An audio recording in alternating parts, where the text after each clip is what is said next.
अखंडानंद को लग रहा था जैसे वे स्वामी के बहुत निकट हैं। किसी भी क्षण वे स्वामी के सम्मुख जा खड़े हो सकते हैं। वे तनिक भी समय नहीं खोना चाहते थे। उससे स्वामी उनसे और दूर हो सकते थे। उनकी व्यग्रता बढ़ती ही जा रही थी। शरीर बुरी तरह टूट रहा था, किंतु स्वामी से मिलने की कल्पना ही इतनी मादक थी कि वे अपनी थकान, शरीर पर पड़ी मार और परिणामतः हो आया ज्वर सब कुछ भूल गए। वे रात को ही आशापुरी के लिए चल पड़े। खच्चर से यात्रा में सुविधा हो गई थी।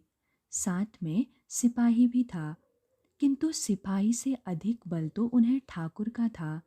ठाकुर ही उनकी रक्षा कर रहे थे।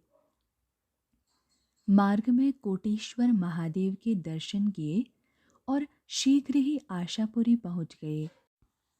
मंदिर में ही ज्ञात हो गया कि स्वामी इस समय मांडवी में है। मांडवी 100 मील और आगे सारा मरु क्षेत्र। पर अब उनको यात्रा की विधि ज्ञात हो गई थी। रुकने का अथवा यात्रा स्थगित करने का कोई कारण नहीं था। साधुओं के प्रति अपनी श्रद्धा के कारण प्रत्येक गांव वाले उनके लिए खच्चर और एक रक्षक का प्रबंध कर देते थे और वे आगे बढ़ जाते थे। दिन में यात्रा संभव नहीं थी। प्रचंडता से तपते सूर्य के ताप से वहां वायु भी अग्नि के समान दहकने लगती थी। उसे सह पाना उनके शरीर के लिए संभव नहीं था। वे चंद्रमा के प्रकाश में रात को ही यात्रा कर सकते थे। यह सारा मार्ग डाकुओं और लुटेरों से भरा पड़ा था।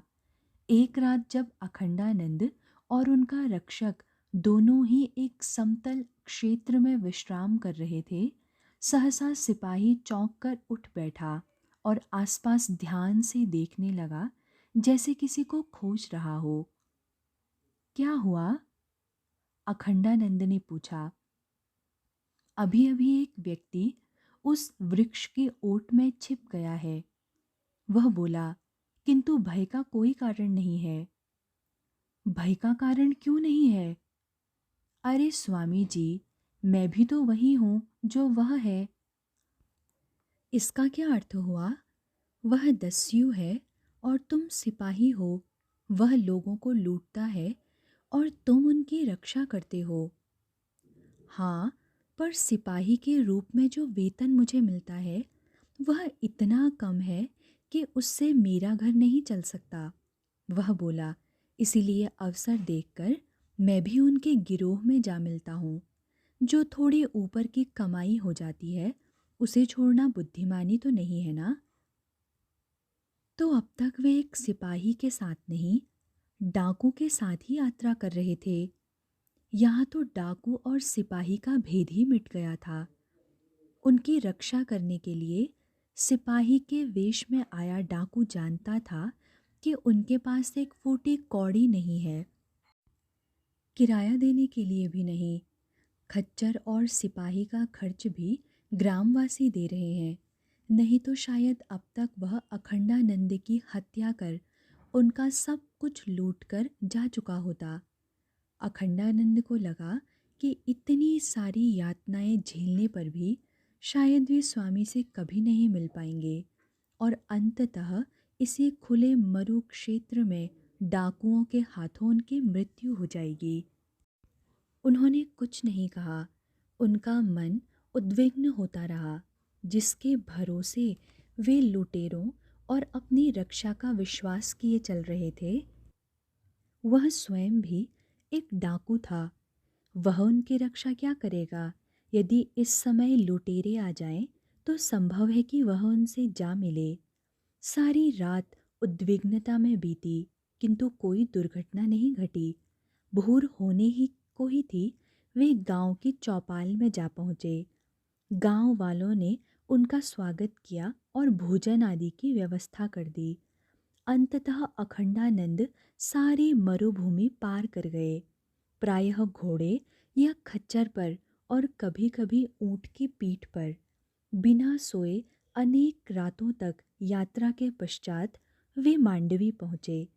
नगर में जो पहला सिपाही दिखाई दिया, उन्होंने उससे पूछा, राजा जी का निवास कहाँ है?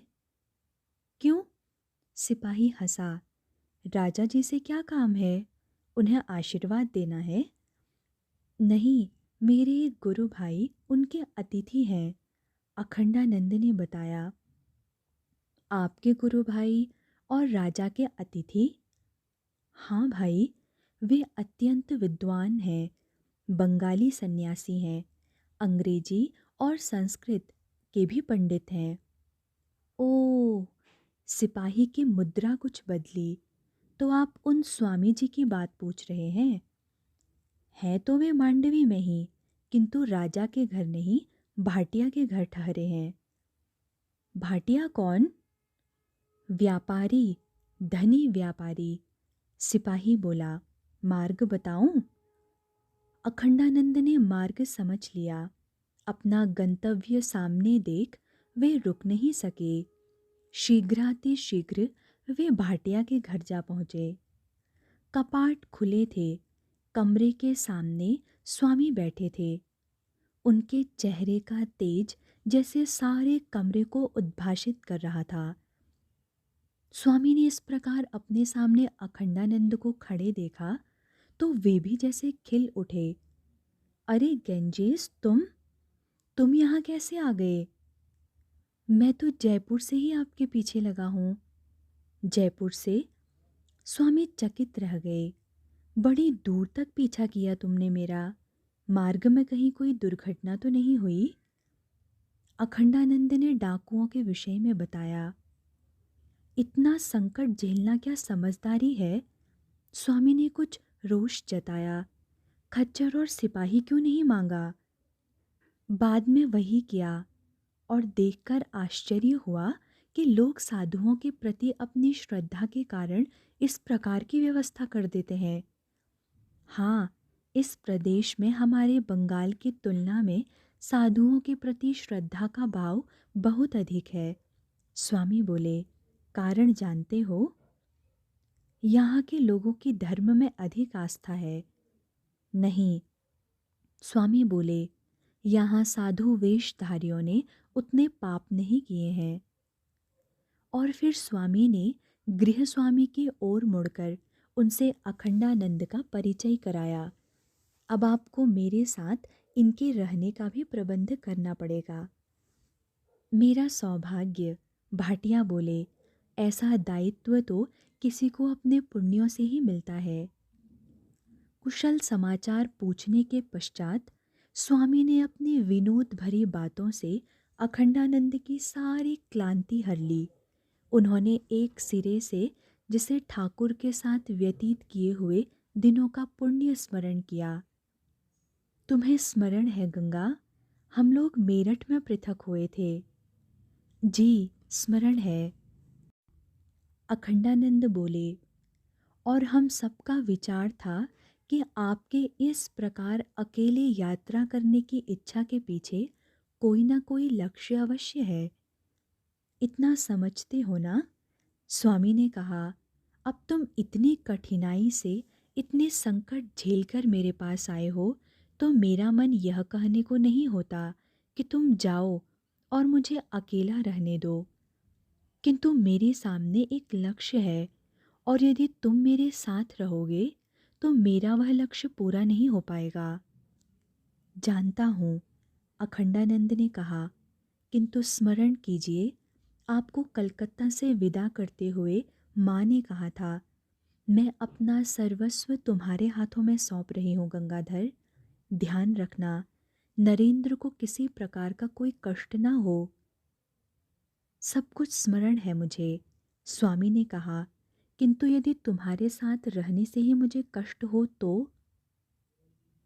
अखंडानंद पर जैसे गाज गिरी। वे कल्पना भी नहीं कर सकते थे कि स्वामी उनसे ऐसी बात भी कह सकते हैं। मेरे साथ रहने से आपको कष्ट होगा? सुनो, रुष्ट मत होना, किंतु सत्य यही है कि अब मैं एकदम ही बिगड़ैल और नकारा हो चुका हूँ। किसी के किसी काम का नहीं रहा। मेरा पीछा छोड़ दो।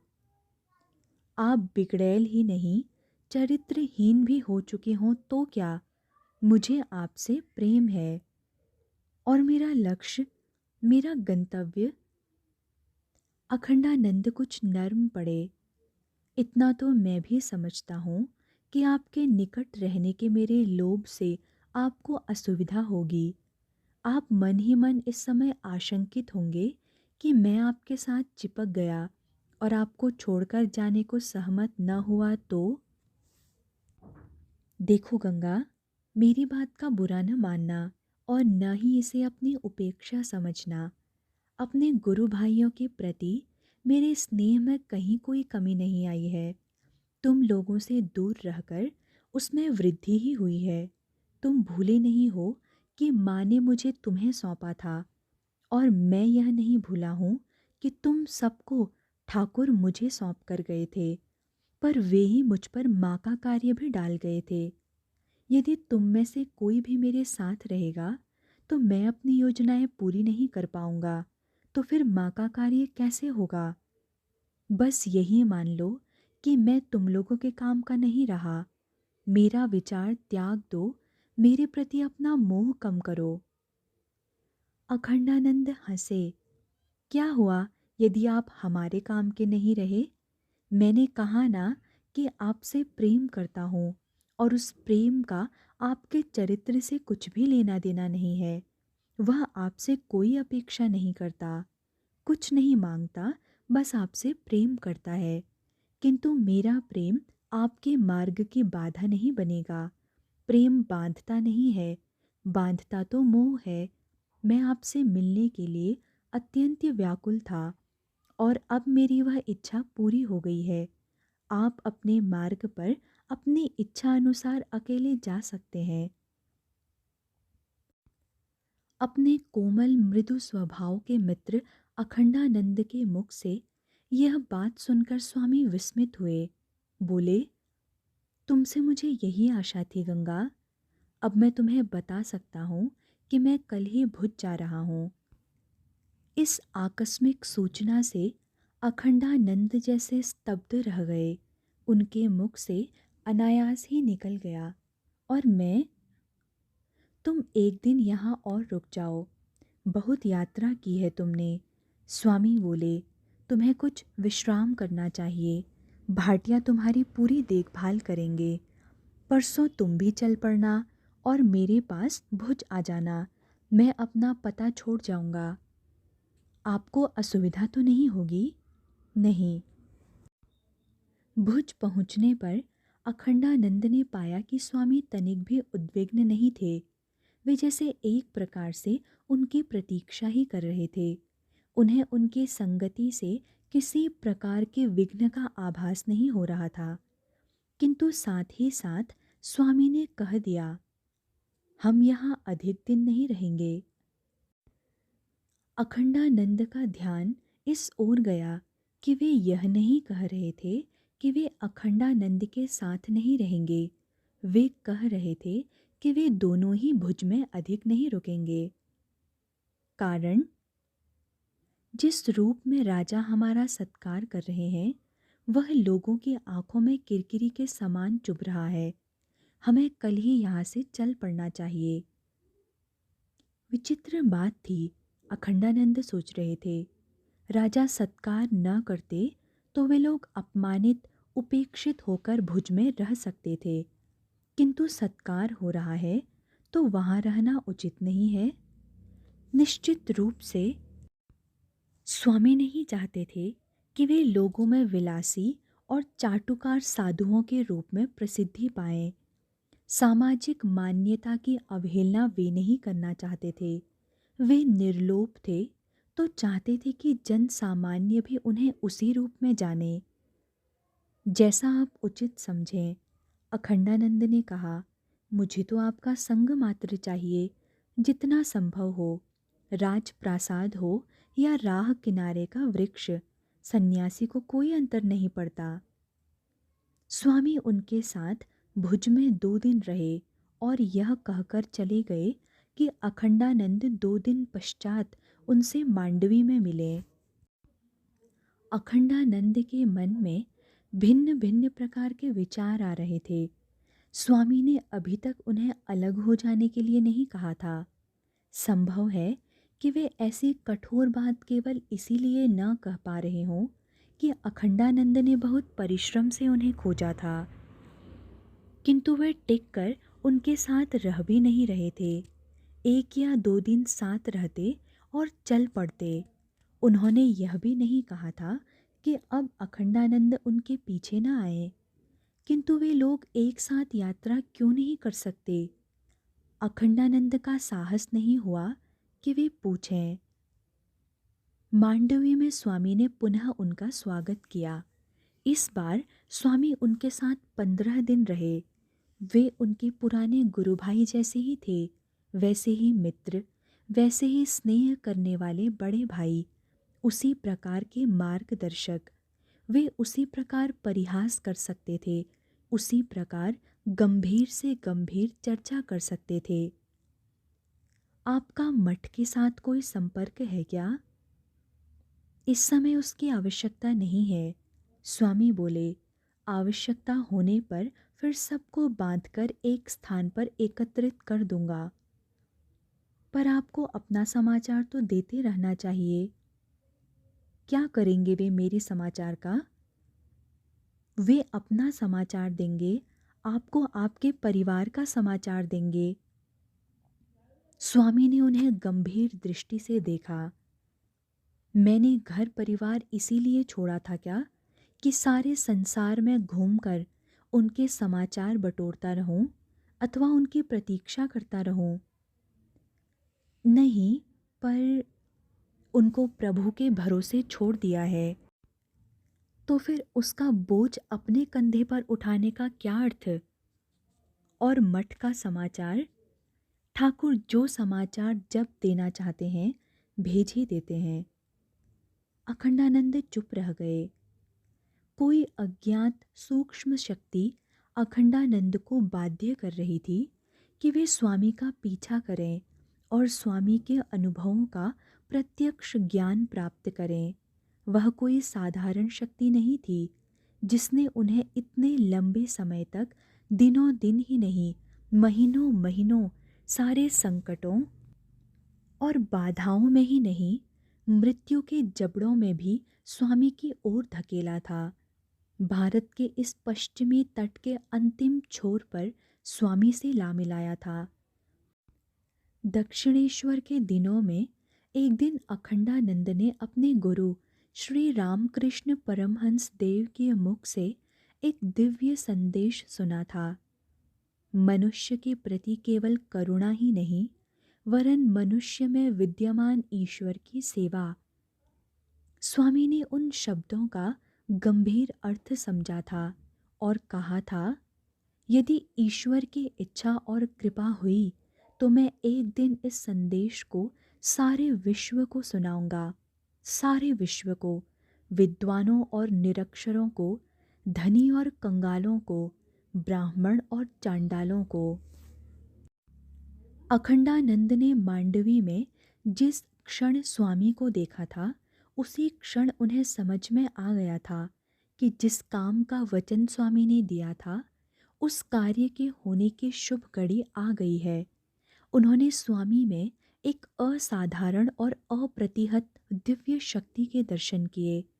उनका हृदय आह्लाद से भर उठा। मांडवी से स्वामी पोरबंदर गए। 5-6 दिनों के पश्चात अखंडानंद भी पोरबंदर आ गए और पुनः स्वामी से जा मिले। मांडवी, पोरबंदर और भुज के दिनों में स्वामी ने उनसे अपने देश की दुर्दशा और उसके भविष्य की बहुत चर्चा की। ऐसा लगता था कि वे अपने देश की दुर्दशा को क्षण भर के लिए भी झेल नहीं पा रहे थे और पीड़ा के उस अग्नि में निरंतर जल रहे थे। अखंडानंद ने यही अनुभव किया। ठाकुर ने जिस मानव सेवा की कल्पना की थी और जिसे स्वामी ने विकसित किया था, उसका रूप क्या था? अभेदानंद पोरबंदर के एक मार्ग से जा रहे थे कि उन्हें संस्कृत पाठशाला का भवन दिखाई दे गया। उन्हें लगा यह अच्छा स्थान हो सकता है। जाकर प्रबंधक से पूछा, साधु के लिए कोई आश्रय है? संस्कृत का ज्ञान है साधु महाराज। प्रबंधक ने संस्कृत में पूछा। इतना तो है ही, आपकी बात का उत्तर संस्कृत में दे सकूं। अभेदानंद ने कहा। प्रबंधक चमत्कृत हो उठा। स्वागतम स्वागतम उपविशतु। उसने तत्काल दीवान शंकर पांडुरंग के घर संदेश भिजवाया कि संस्कृत बोलने वाला एक साधु आया है और आश्रय मांग रहा है। संदेश वाहक ही पांडुरंग का उत्तर भी ले आया। उन्हें तत्काल भेजिए। आपके आश्रय की व्यवस्था हो गई। आपकी पाठशाला में? नहीं, दीवान जी के घर पर। कौन दीवान जी? पोरबंदर राज्य के दीवान पंडित शंकर पांडुरंग के घर पर, प्रबंधक ने बताया। वे सज्जन ही नहीं, आध्यात्मिक पुरुष हैं, विद्वान हैं, संस्कृत के तो पंडित ही हैं। पंडितों का बहुत सम्मान करते हैं। आपको किसी प्रकार का कष्ट नहीं होगा। साधु को न तो सम्मान चाहिए न आराम। अभेदानंद हंसकर बोले, साधु को तो बस आश्रय चाहिए। पंडित शंकर पांडुरंग ने अभेदानंद का स्वागत अपने द्वार पर ही किया। भीतर ले जाते हुए यह सूचना भी दे दी कि कुछ दिन हुए पोरबंदर में एक अति विद्वान बंगाली सन्यासी आए थे। अभेदानंद चौंके। वे किस नाम से जाने जाते थे? अपना नाम सच्चिदानंद बताया करते थे। शंकर पांडुरंग बोले। साथ ही कहा करते थे, मेरा ही क्या, सबका नाम सच्चिदानंद है। हमारा स्वरूप सत्य, चित्त और आनंद का है। हम सब ही सच्चिदानंद हैं। अभेदानंद के मन में खटका लग गया। हो ना हो, वे नरेंद्रनाथ ही हो सकते हैं। वे कहीं विविदिशानंद होते हैं, कहीं सच्चिदानंद, कहीं कुछ और। वे अंग्रेजी बोलते थे। अंग्रेजी का उनका ज्ञान यहाँ चर्चा का विषय था। पांडुरंग ने कहा, किसी किसी अंग्रेजी प्रेमी को चुप कराने के लिए ऐसी धारा प्रवाह अंग्रेजी बोलते थे कि सामने वाले की सारी अंग्रेजी बह जाती थी। वैसे हम लोगों से तो वे हिंदी और गुजराती मिश्रित हिंदी में ही चर्चा करते थे। संस्कृत में भी संवाद हो जाता था। उनके रंग रूप के विषय में कुछ बता सकते हैं? चेहरा मोहरा कैसा था? बहुत लंबे तो नहीं थे, रंग गोरा था, शरीर भरा हुआ था, और वैसी आंखें तो मैंने आज तक किसी की नहीं देखी हैं। अभेदानंद को विश्वास हो गया कि ये नरेंद्रनाथ ही है, दूसरा कोई हो ही नहीं सकता। शंकर पांडुरंग अथर्व वेद पर अपनी एक कृति तैयार कर रहे थे। अभेदानंद ने वेदों संबंधी ज्ञान को देखकर उनका लोभ जाग उठा। निवेदन किया कि अभेदानंद कुछ समय के लिए उनके घर पर रुक जाएं। अभेदानंद का मन नरेंद्रनाथ से भेंट के लिए लालायित था। पांडुरंग का निमंत्रण स्वीकार कर लिया। संभव है यही नरेंद्रनाथ से मिलने का बहाना बन जाए। पांडुरंग अपने काम में व्यस्त थे, उनका मन उसमें रमा हुआ था। वे समय पाते ही अभेदानंद के सामने कोई न कोई समस्या रख देते। चर्चा से उन्हें लाभ हो रहा था। अभेदानंद के मन में अपना विषय पर्याप्त स्पष्ट था। उनकी बुद्धि प्रखर थी और वे तर्क समझते भी थे, तर्क करना जानते भी थे। कई नए अर्थ, भाव और विचार पांडुरंग के सामने खुल रहे थे। अपने विचारों की पुष्टि भर हो जाना भी उनके लिए पर्याप्त महत्वपूर्ण था। तीसरे दिन अभेदानंद ने जाने की अनुमति मांगी। अभी आप और रुकते, शायद आपके गुरु भाई आ जाएं। उसी लोभ में तो 2 दिन रुका रहा। अभेदानंद हंसे। किंतु लगता है कि आपके घर पर उनसे मेरा मिलना नहीं बना है। आप रुकते तो मेरे काम में कुछ सहायता हो जाती। मेरे जाने से भी आपका काम नहीं रुकेगा। अभेदानंद बोले, मैं न आया होता तो भी तो आप अपना काम कर ही रहे थे। मेरा अपने गुरु भाई को खोजना आवश्यक है और रुकना संभव नहीं है। पांडुरंग जितना आग्रह कर सकते थे कर चुके, किंतु अभेदानंद नहीं माने। वे वहां व्यर्थ बैठे रहना नहीं चाहते थे। उनका मन कहता था कि नरेंद्रनाथ यहीं कहीं आसपास ही है, किंतु पांडुरंग के घर बैठ शास्त्रों पर चर्चा करते रहने से तो नरेंद्रनाथ नहीं मिल जाएंगे। उन्होंने पांडुरंग से विदा ली और जूनागढ़ की ओर चल पड़े। जूनागढ़ पहुंचकर उन्हें ज्ञात हुआ कि कुछ दिनों से नवाब के निजी सचिव सूर्यराम मनसुखराम त्रिपाठी के घर एक विद्वान बंगाली सन्यासी ठहरे हुए हैं। वे उच्च अंग्रेजी शिक्षा प्राप्त हैं।